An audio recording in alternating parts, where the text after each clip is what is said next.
Hello my dear students. Today I will discuss about generations of computer. Computer की पीढ़ियों के बारे में आज हम जानेंगे. A generation of computer means the technological evolution over a period of time which is categorized into generations. Computer की पीढ़ी का अर्थ है समय की अवधि में तकनीकी विकास जिसे पीढ़ियों में वर्गीकृत किया गया है. There are 4 complete generations. यहाँ पूरे 4 पीढ़ियां दी गई हैं. चलिए देखते हैं इसमें से. फर्स्ट जनरेशन 1942 1956, यानी कि जो हमारा प्रथम पीढ़ी थी, यानी फर्स्ट जनरेशन 1940 से 1956 तक. In this generation vacuum tube were used to store and process the data in the computer. इस पीढ़ी में कंप्यूटर में डेटा को संग्रहित करने और प्रोसेस करने के लिए वैक्यूम ट्यूब का उपयोग किया जाता था. किसका उपयोग? वैक्यूम ट्यूब का उपयोग किया जाता था. These were made up of breakable glass that could control and amplify electronic signals. ये टूटने वाले कांच से बने होते थे जो इलेक्ट्रॉनिक संकेतों को नियंत्रित और बढ़ा सकते थे. Next is second generation 1956 to 1963. In this generation, इस पीढ़ी में transistors were used in computers. Computer में ट्रांजिस्टर का उपयोग किया गया था. These transistors were small components. ये ट्रांजिस्टर छोटे घटक थे. which were assembled to full functional circuits, जिन्हें पूर्ण कार्यात्मक सर्किटों में इकट्ठा किया गया था. Third generation 1964 to 1971. In this generation, इस पीढ़ी में integrated circuit were used. IC का प्रयोग किया गया था. आईसी फुल फॉर्म है integrated circuit. These ICs have a large number of very tiny integrated circuit made up of silicon chip. इन IC में सिलिकॉन चिप से बने बहुत छोटे छोटे इंटीग्रेटेड सर्किट होते थे. Next fourth generation 1971 to present, यानी कि 1971 से आज तक जो वर्तमान है. The technology of IC is known as SSI, small scale integrations. IC की तकनीक को SSI के रूप में जाना जाता है, यानी कि small scale integration. Now VLSI full form है very large scale integration.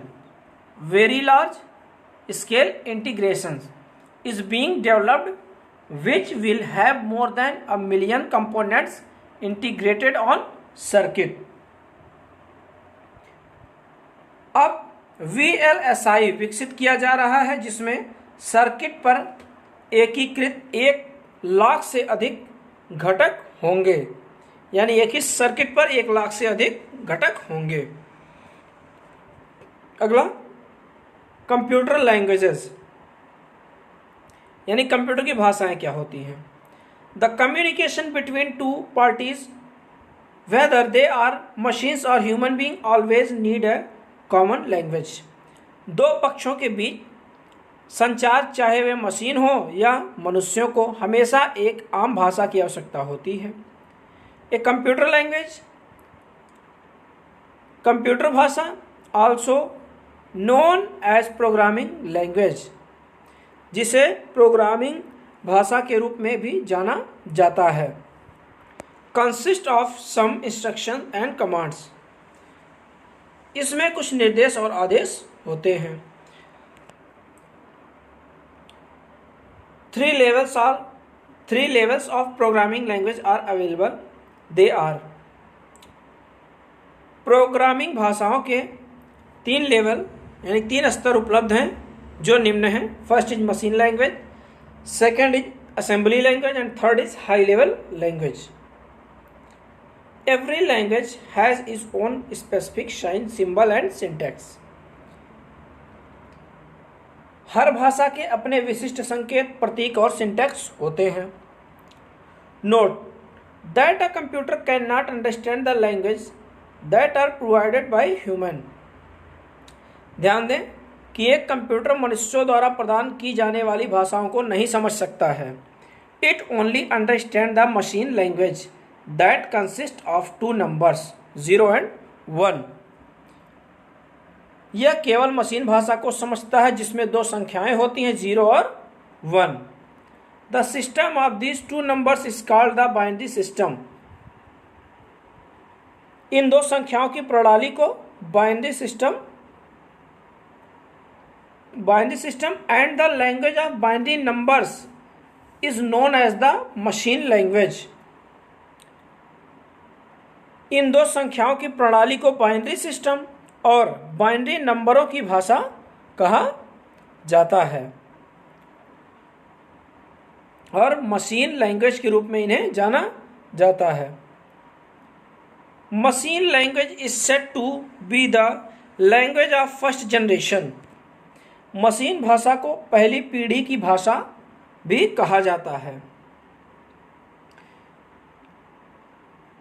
In fact, in first generation computers, all the data and the instruction were needed to be fed in the language. वास्तव में पहली पीढ़ी के computer में इस भाषा में सभी डेटा और निर्देशों को लिखाए जाने की आवश्यकता थी। It was an extremely complicated work and only the professional were able to do so. यह एक बेहद जटिल काम था और केवल पेशेवर ऐसा करने में सक्षम थे। Third generation of computer like COBOL, Logo, Fortran, BASIC, C and C++ enabled the user to communicate with the computer in their own language, that is English, like as English. COBOL, Logo, Fortran, BASIC, C और C++ जैसे computer भाषाओं की तीसरी पीढ़ी ने उपयोगकर्ताओं को अपनी भाषा में कंप्यूटर के साथ संवाद करने में सक्षम बनाया, यानी कि अंग्रेजी में।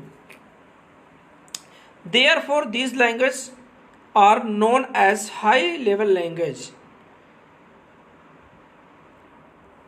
इसलिए इन भाषाओं को उच्च स्तरीय भाषा के रूप में जाना जाता है। Nowadays, it is very easy to communicate with a computer system. आज के समय में कंप्यूटर के साथ कम्युनिकेट करने में यह बहुत ही आसान प्रणाली है। You do not need to be a computer professional. आपको कंप्यूटर पेशेवर होने की आवश्यकता नहीं है। There are icons and buttons. The Windows environment makes the working on a computer very simple. Windows का जो वातावरण है कंप्यूटर को बहुत ही आसान बनाता है। There are icons and buttons clicking on which you can start or stop applications. ऐसे आइकन और बटन क्लिक करते हैं जिस पर आप एप्लीकेशन को प्रारंभ या रोक सकते हैं। Even if you forget how to handle a certain feature of any application, the computer will instruct you how to move ahead. यहाँ तक कि यदि आप किसी भी एप्लीकेशन की एक निश्चित विशेषता को संभालने के बारे में भूल जाते हैं तो कंप्यूटर आपको निर्देश देगा कि आगे बढ़ने का सही तरीका क्या है। We can say that computers have now become user friendly. हम कह सकते हैं कि अब के कंप्यूटर जो हैं वो उपयोगकर्ता के अनुकूल बनाए गए हैं, यानी कि जो हम कंप्यूटर यूज करते हैं वो हमारे अनुकूल हैं, हम उसे चला सकते हैं, चलाने में कोई प्रॉब्लम नहीं है। ठीक है, आज के लिए बस इतना ही। बाकी आपको जो अभी क्वेश्चंस दिए जाएंगे उसको आपको अपनी होमवर्क की कॉपी में राइट करना है और पर डे, बार बार कहता हूँ, हर वीडियो में कहता हूँ, पर डे आपको 5 बजे तक फ़ोटो खींच कर, जो आपने कॉपी में लिखा है फ़ोटो खींच कर उसी ग्रुप पर ऊपर सब्जेक्ट नेम और नीचे नेम अपना डाल दिया कीजिए, फिर सेंड कर दिया कीजिए। ठीक है, बाकी ये क्वेश्चन है, इसे नोट कर लीजिए। Your first question is how many generations of computer.